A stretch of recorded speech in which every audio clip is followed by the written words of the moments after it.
Assalamualaikum warahmatullahi wabarakatuh dan selamat pagi. Allahumma salli ala sayyidina Muhammad.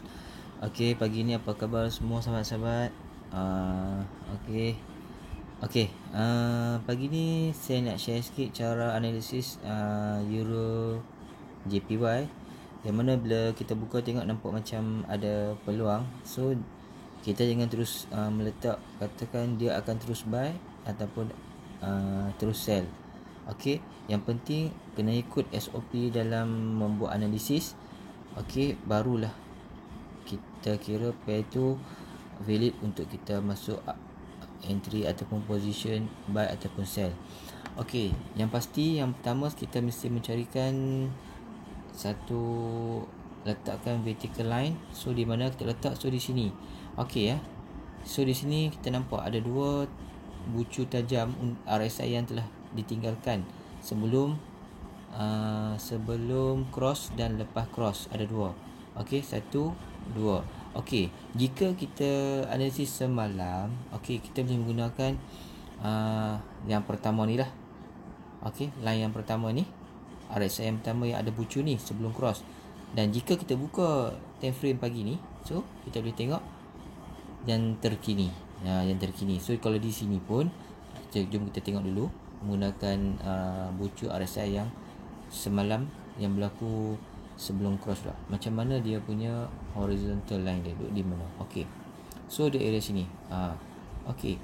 Kalau kita tengok di segi analisis ni, meletakkan line atau mapping ni, so saya nampak masih valid untuk kita gunakan pada RSI yang ada bucu sebelum cross. Okey. Okey, dan kita tengok pula yang kedua selepas cross, adakah dia sesuai untuk kita jadikan sebagai zone untuk kita mulakan entry. Okey, kita tengok kalau di yang kedua pula, dia ada di sini. So pergerakan dia masih tinggi lah, masa dia akan naik dulu. Tetapi di segi kita tengok pergerakan candle sekarang ni menunjukkan arah sell. So kita cuba tengok di time frame H1 pula, paling kecil. So macam mana pergerakan dia. Okey, apabila kita tengok di time frame yang kecil, so kita tengok di sini arah RSI dan MA sekarang ke arah mana? Dah turun hampir mencecah line 50, bermakna pergerakan dia memang dah berlaku keadaan sell. Jadi untuk valid kita gunakan mapping bagi vertical line dan RSI. Maksudnya mapping untuk RSI dan untuk vertical dan horizontal. So kita boleh gunakan area sini pun boleh, ataupun kita buat dua sekali. Kita buat, maknanya kita letakkan sebagai zone untuk kita entry. Maknanya so di sini satu. Okey, macam ni kita letak dua. Okey. Lepas tu kita letakkan. Okey, so ada dua di sini. Tu dia. Okey. So ada dua. Satu sebelum cross dan satu lepas cross. Okey, kita sebab apa saya letakkan dua? Sebab mudah untuk kita jadikan sebagai zone untuk kita penny order. Okey. So pada sekarang ni apa yang kita kena buat? So kita cuba highlightkan sikit supaya mudah untuk kita nak letakkan entry. Okey, kita letakkan dalam zone ni contoh. Okey. Nampak tak? Nampak tak? Okey. Okey. So sekarang dah siap zone ni. So apa yang kita perlu buat sekarang ni, bila kita dah dapat bentuk zone macam ni, so kita letakkan dia entry di antara 116.362 ke atas. Buat penny order ke atas, jangan buat penny order ke bawah, buat ke atas. Kalau price tak cecah tu tak ada rezeki kita. Tapi kalau masih lagi dalam zone, kita kata selagi RSI tadi tidak mencecah 50, so kita stay lagi, kita boleh entry arah sell.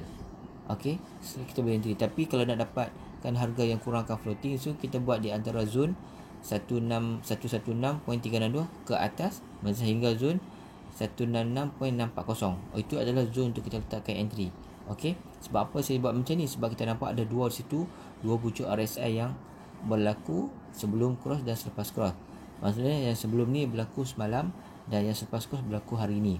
Okey, jadi kita ambil jalan untuk mengelakkan floating yang besar. So kita ambil di antara zone tersebut. zone untuk kita entry area tersebut. Okey, TP kita nak letak di mana? So TP ni tengok atas kita punya plan.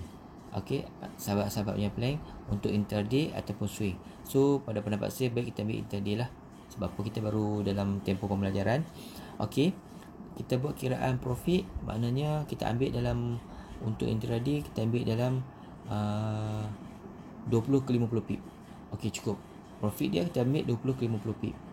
Tak payah ambil banyak-banyak. Okey, kita ambil 20 ke 50 pip. Ataupun tuan-tuan boleh letakkan untuk H4, maknanya mapping untuk H4 kita letak 100 pip. Tetapi jika dia tak turun sehingga 100 pip, tuan-tuan boleh close, sahabat-sahabat boleh close dulu. Okey, selepas tu bila dia naik balik, sahabat boleh entry balik lagi sekali untuk arah yang sama, iaitu arah sell. Okey, itulah cara yang terbaik jika kita tak nak, jika kita orang kata apa, nak hari-hari kita boleh buat entry, tetapi dalam trend yang sama. Jangan kita lawan trend. Kalau trend dah kita nampak sell, kalau kita close hari ni, besok nak entry lagi, ambil arah yang sama juga kan. Nak dapat entry yang kurangkan floating, so kita rujuk pada time frame yang lebih kecil, iaitu di H1 ataupun M30 ataupun M15. Okey, untuk kita kurangkan floating yang besar lah. Dan satu lagi, dengan cara kita melihat time frame yang kecil untuk kita dapatkan entry, membantu mengurangkan risiko ketamakan kita meletakkan pending order ataupun masuk entry ni secara instant yang terlalu banyak. Sebab apa?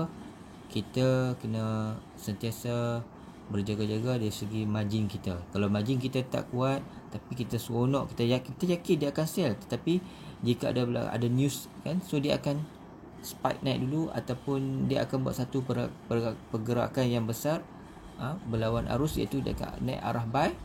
Dalam kita kata kalau dia naiklah 50 pip, tetapi modal kita tadi tak mampu untuk menampung, mesti akaun kita akan MC. Jadi berhati-hati dalam meletakkan entry. Okey, tolonglah tengok dan pastikan margin kita dan kiraan untuk masukkan entry.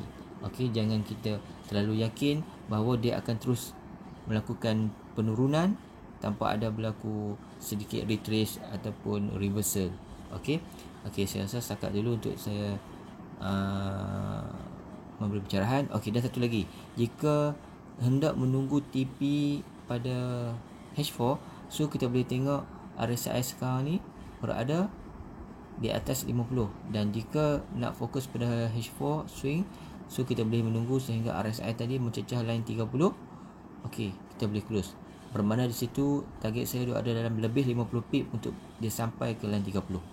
Okey, saya rasa setakat dulu untuk saya share. So insya-Allah ada rezeki, kita akan share lagi dan lagi supaya sahabat-sahabat boleh nampak dan terus belajar. Jika tidak jelas dan jika ada berlaku kesilapan di segi entry, mungkin ada berlaku perlu cut loss, ataupun berlaku selepas entry dia tiba-tiba price naik mengejut ataupun dia turun mengejut, tuan-tuan target ataupun sahabat-sahabat target buy, tetapi dia turun lagi. Okey, so di situ kita boleh belajar sama-sama kenapa berlaku begitu. So boleh PM saya dan kita cuba sama-sama berkongsi pendapat. Okey, saya rasa jika penerangan saya ini dapat membantu memberi kita kata sedikit kita kata dari segi mendapat analisis, membantu analisis sahabat-sahabat mendapat setup. So boleh share ataupun subscribe saya my channel, dan juga join channel Telegram yang saya sediakan. Dan dalam tu saya sediakan banyak info-info berkaitan SOP trading, SOP emosi, semua saya letakkan di situ. Okey, saya rasa sekat dulu. Kita jumpa lagi. Assalamualaikum.